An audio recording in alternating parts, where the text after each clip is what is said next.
வணக்கம் மக்களே, நான் உங்கள் கீர்த்தனா. இந்த வீடியோவில் ஒரு சீரியஸான இஷ்யூவை பற்றி தான் நான் உங்ககிட்ட நான் ஷேர் பண்ண போகிறேன். கண்டிப்பாக நியூஸ்லலாம் நீங்கள் பார்த்துருப்பீங்க. ரொம்ப பரபரப்பாக இந்த விஷயம் பேசப்பட்டுருக்கு.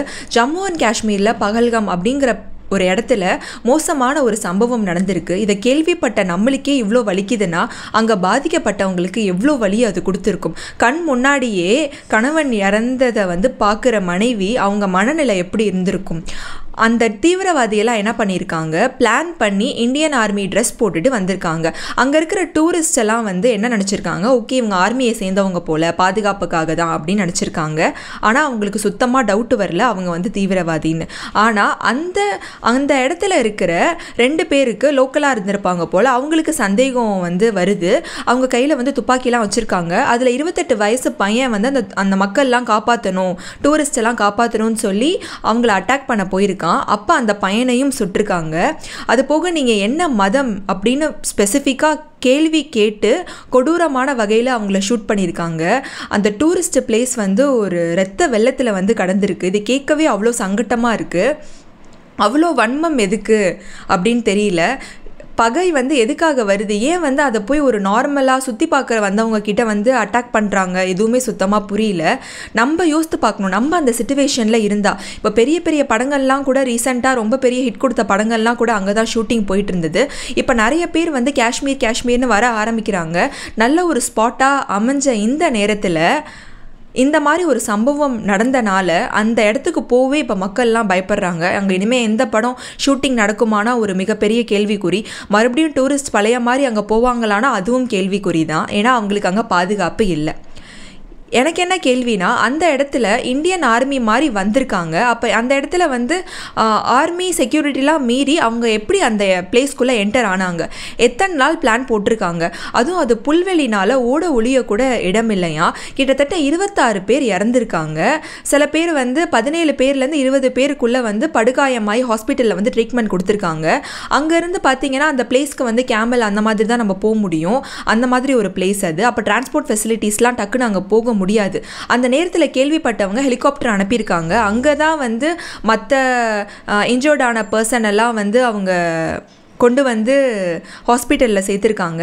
இப்படி ஒரு இக்கட்டான சூழ்நிலை யாருக்குமே நடக்கக்கூடாது. இதே நம்ம சொந்தக்காரங்களோ நம்ம ஃப்ரெண்ட்ஸோ இல்லை நம்மளோ அந்த இடத்துக்கு போய் நம்ம டூரிஸ்ட் பிளேஸ்க்காக போயிட்டு நம்மளுக்கு அந்த அட்டாக் நடந்துருந்துச்சுன்னா அதை விட ஒரு பெரிய துக்கம் எதுவுமே இல்லை. அந்த மாதிரி நம்ம நினச்சி பார்க்கணும். ஏதோ ஒரு இடத்துல ஏதோ ஒரு விஷயம் நடக்குது அப்படின்னு சொல்லிட்டு நம்ம அதை அசால்ட்டாக எடுத்துக்கக்கூடாது. நம்மளுக்கு அந்த விஷயம் நடந்தா அப்படின்னு தான் நம்ம எப்பயுமே யோசித்து பார்க்கணும். இந்த இடத்துல இவ்வளோ வன்மம் அவங்களுக்கு ஏன் இருந்துச்சுங்கிறது எனக்கு சுத்தமாக தெரியல. இதில் ஹரியானா, உத்தரப்பிரதேஷ்னு பல இடத்த சேர்ந்தவங்க அங்கே வந்திருக்காங்க. அப்புறம் பரமேஸ்வர், சந்துரு அப்படிங்கிறவங்களாம் தமிழ்நாட்டை சேர்ந்தவங்களும் அங்கே சுற்றி பார்க்க போயிருக்காங்க. அதில் ஒருத்தருக்கு அந்த இதெல்லாம் பார்த்தோன்னா, சிச்சுவேஷன்லாம் பார்த்தோன்னா ஹார்ட் அட்டாக் உடனே மயங்கி விழுந்து இப்போது அவங்களுக்கு சிகிச்சை கொடுத்துட்ருக்காங்க. அப்போ அங்கே தப்பிச்ச பீப்புளெலாம் லைவாக அதை பற்றி சொல்கிறப்போ ரொம்ப கேட்கவே ரொம்ப இதாக இருக்குது. இந்த இடத்துல ஒற்றுமை தான் முக்கியம். எதனால் அவங்க அப்படி பண்ணாங்க அப்படிங்கிறதும் நமக்கு தெரியல. அவ்வளோ வன்மம் எதுக்கு? இந்த நம்மளே இந்த உலகத்தில் நிறைய பிரச்சனை வருது இல்லையா. இப்போ நம்ம ஒரு படம் பார்த்தா கூட ஏதாவது ஒரு அநியாயம் நடந்ததுன்னா அநியாயத்தை ஹீரோ தட்டி கேட்டால் தான் அந்த படமே நல்லா ஓடும்.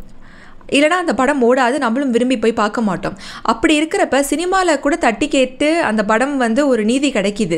ஆனால் நிஜ வாழ்க்கையில் ஏன் நீதியே கிடைக்க மாட்டேங்குது அப்படின்னு தெரியல. இந்த விஷயம் பிரைம் மினிஸ்டருக்கெலாம் போயிருக்கு. அப்புறம் சிஎம்லாம் வருத்தம் தெரிவிச்சிருந்தாங்க. அதுக்கப்புறமே மோடி சார்கிட்டையும் அந்த விஷயம் போயிருக்கு. அவர் கடுமையாக ஆக்ஷன் எடுக்கிறேன், யாருன்னு கண்டுபிடிக்கிறேன் அப்படின்னு சொல்லியிருக்காங்க. கிட்டத்தட்ட கரெக்டான கவுண்ட்டு கூட தெரியல, 4லேருந்து 6 பேரா அப்படிங்கிற மாதிரி கூட சொல்லியிருக்காங்க. எத்தனை தீவிரவாதி கூட கரெக்டாக தெரியல. அவங்க அந்த மாதிரி பண்ணிட்டு மறைஞ்சிட்டாங்க. அவங்கள கண்டுபிடிச்சி அவங்கள கடுமையான தண்டனை கொடுக்கணும். இப்போ காஷ்மீரில் பலத்த பாதுகாப்புலாம் கொடுத்துருக்காங்க. அப்போ அங்கே இருக்கிற மற்ற பீப்புளுமே பாதிப்பு அடைகிறாங்க. அது போக இது ஒரு பெரிய இஷ்யூவாக இப்போ போயிட்டுருக்கு. ஒரு பயத்தை ஏற்படுத்துது. அப்போ அங்கே இருக்கிறவங்க நிம்மதியாக ஒரு நாளும் இனிமேல் வாழ முடியுமா அப்படிங்கிறதும் தெரியல. இனிமேல் பீப்புளெலாம் அங்கே போவாங்களா, அவங்க எக்கனாமி இனிமேல் எப்படி இருக்கும் அப்படிங்கிறதும் தெரியல. ஒரு உலகத்தையே தலைகீழாக திருப்பி போட்ட சம்பவம் மாதிரி ஆயிடுச்சு பல நாளுக்கு அப்புறம். இப்படி ஒரு விஷயத்தை நம்ம யாருமே எதிர்பார்த்திருக்க மாட்டோம். அந்த அளவுக்கு ஒரு வன்மமாக அவங்க மனசில் வச்சுருந்தா இந்த மாதிரி பிளான் பண்ணியிருப்பாங்க. அப்பாவியாக இருக்கிற மக்களை பண்ணியிருக்காங்க. அவங்க எந்த தப்புமே பண்ணலை, ஆனாலும் அவங்கள அப்படி பண்ணியிருக்காங்க. இதுக்கெல்லாம் கண்டிப்பாக நியாயம் கிடைக்கணும். அவங்களுக்கு நம்ம தைரியம் கொடுக்கணும். இந்த மாதிரி இனிமேல் ஒரு தப்பு நடக்காத அளவுக்கு அங்கே கடுமையாக பாதுகாப்பு இருக்கணும். அங்கன்னு மட்டும் இல்லை, இந்த விஷயம் எங்கே வேணாலும் கூட நடந்திருக்கலாம் இல்லையா? அதனால் இனிமேல் அது நடக்கக்கூடாதுன்னா தண்டனை கடுமையாக இருக்கணும். பாதிக்கப்பட்டவங்களுக்கு நம்ம பிரார்த்தனை செய்கிறத தவிர, நம்ம ஒற்றுமையாக இருக்கிறத தவிர எந்த வழியும் இல்லைன்னு நினைக்கிறேன். வேறு பதிவில் உங்களை சந்திக்கிறேன். நன்றி.